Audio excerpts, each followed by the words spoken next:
everybody, this is Art, and I'm coming at you with another video. I wanted to talk about image and how since its beginning it's been a major part in my comic collecting career, as it were. And I want to tell you why I respect those guys so much. See, what was going on back in the day was you had a lot of good artists like Tom McFarlane and the rest of the guys in that group that were doing phenomenal work during that time, and they created a lot of characters. They created a lot of tropes that are still used today when it comes to Spider-Man, X-Men, and all this other stuff, right? And they were very successful, and they made these characters blow up, even characters that they created. But the simple fact of the matter is that they do not own those characters because they were work for hire. If they created a character while they were under contract, that character belonged to the company. It did not belong to them. And of course, they felt salty about that, as most creators do, because when you create something, you put your heart and soul into it. And when you create that character, it's a part of you. And to see that character being used and you're not getting credit for it hurts. It really does. As a creator myself, me putting forth a great effort into something and then see me not get the fruits of my labor after if I leave the company, and seeing them making money off something that I created would kind of sting. And rightfully so. You should feel some type of way about that. But also too, you signed a contract. You were under contract for that company. And I truly believe this, and this is why I respect the image so much, that if you want to take your creation and make money off of it, then you need to own it completely. You don't need to sign a contract. You need to go forth and go out and do your own comic book, make your own publishing house, do your own thing. Put it out there the hard way, because putting it out there in Marvel, you have that brand of Marvel that will help you get your creation out there.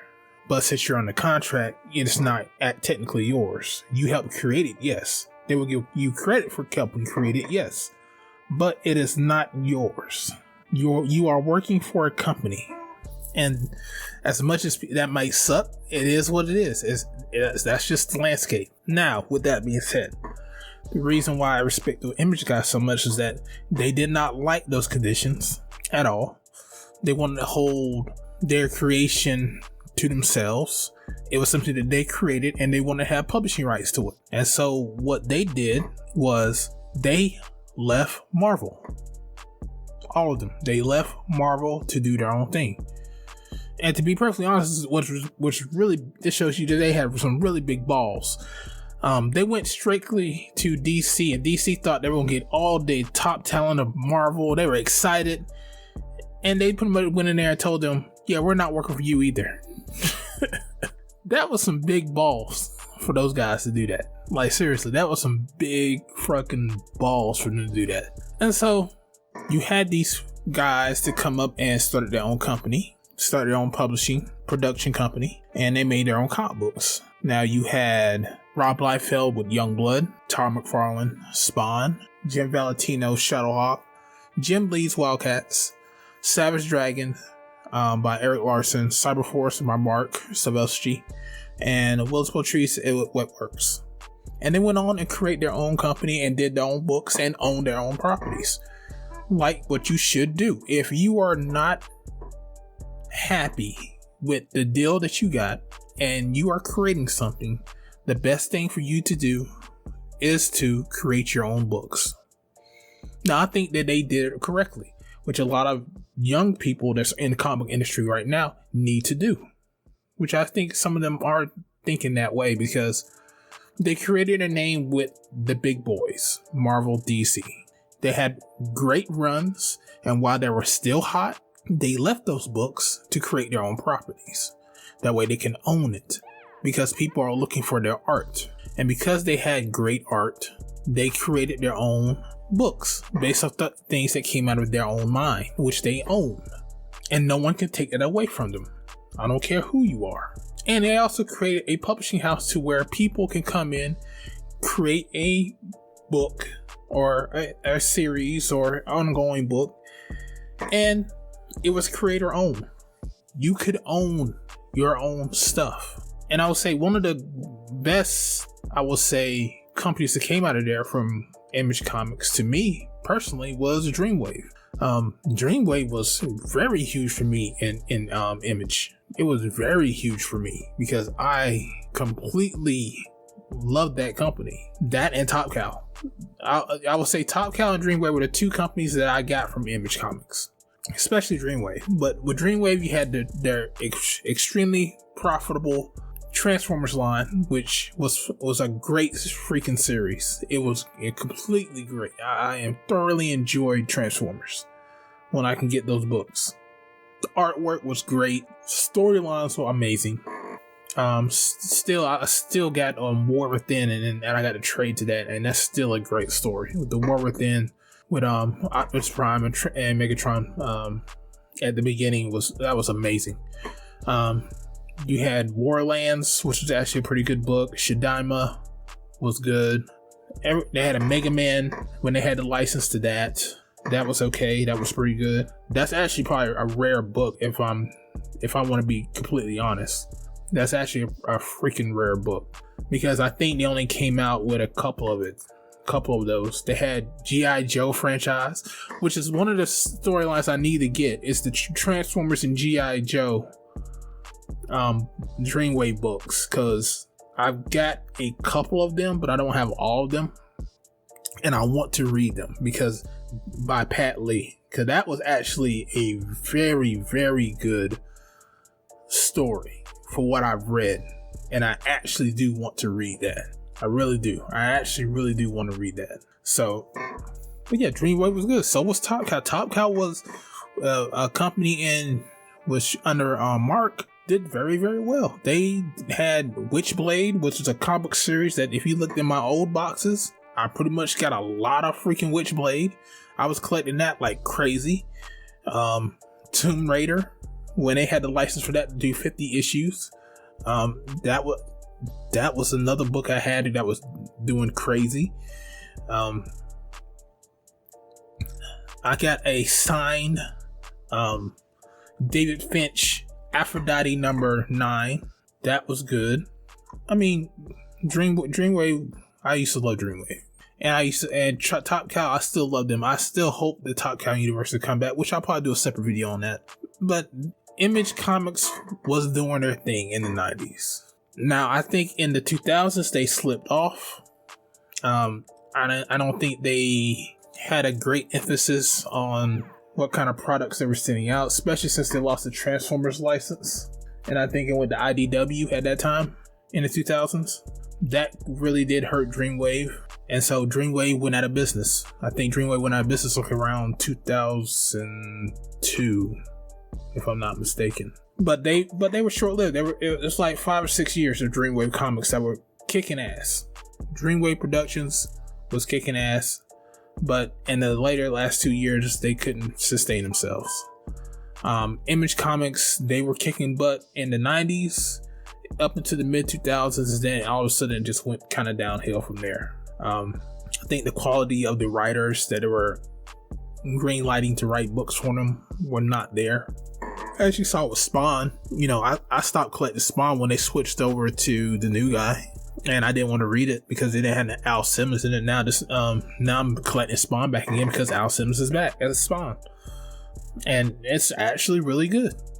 And their quality, for what I've seen, it's probably not like it used to be, but it's getting better. But they're having stiff competition now because now you got Boom Studios.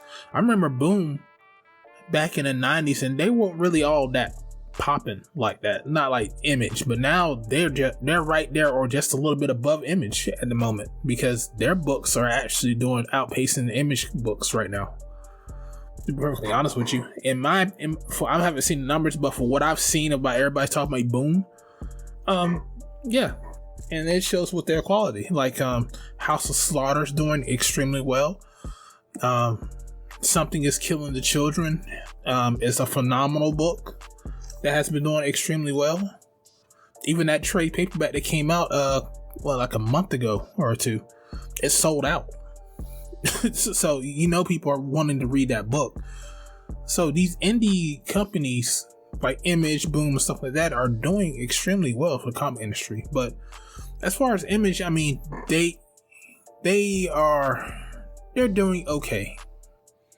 It's not like the heyday, not what I enjoyed out of Image, because out of Image, when I enjoyed them, they were at their height. That's when they started and they were hot. And you know, I want better stories, better creators, and I wish that Image itself would do a better job at making sure that these creators have the tools they need so that way they can be successful.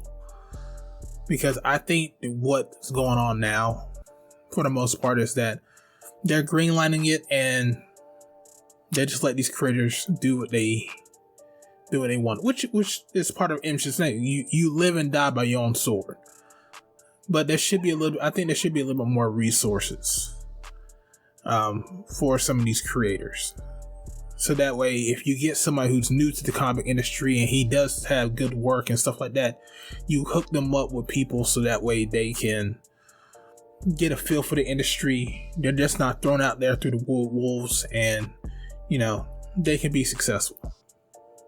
At least give them some type of guidance for the first couple of issues, and then after that, they're on their own. You know, give them some training wheels. That's what I would say. That's my thing with Image. But you know, it is what it is. I mean, Image had, like I said, it's been a huge part of my life. They've had really great books, especially Cyberforce, Spawn, of course, Wildcats. I still remember the TV show, that crappy 12 episode TV show that came out. Wildcats. As crappy as it was, because it's on Tubi. If you got Tubi, you could watch Wildcats, the animated television show that came out in like 95, 96. That crap was garbage. I mean, it was garbage. But it was fun to look at because you saw your comic book characters from the paper onto the screen, and you was like, wow. You saw Hell spun up there being goofy, all the other characters being goofy, scenes being reused that was like 3 episodes ago. It was trash, but it was fun to watch. Like most small comic book animated shows back in those days, because you saw your characters being alive. But yeah, man, the 90s was the Image's heyday. Dreamwave especially. Maybe I should do a separate video just on Dreamwave and Top Cow too, because those were the 2 companies that I used to collect a lot of, that I still hold value to. Like, if I ever see a Dreamwave book at a convention, I'm picking it up. If I see a Top Cow book about Aphrodite, Cyberforce, Velocity, Witchblade series, Ascension, Jackie Escobedo as the Darkness, you know, what was the I forgot the other one that there was the one guy that worked on, the Magdalena or something like that. But yeah, anything out of the Top Cow universe, I used to collect that crap because it was good. So, but anyway, guys, I think this video's gone on long enough. Just I want to talk about Image because I was thinking about it. Just want to come off the top of my head, and yeah, that's it. But if you had any fond moments of Image Comics, let me know. Send a comment down below, and I will catch you guys later. Deuce.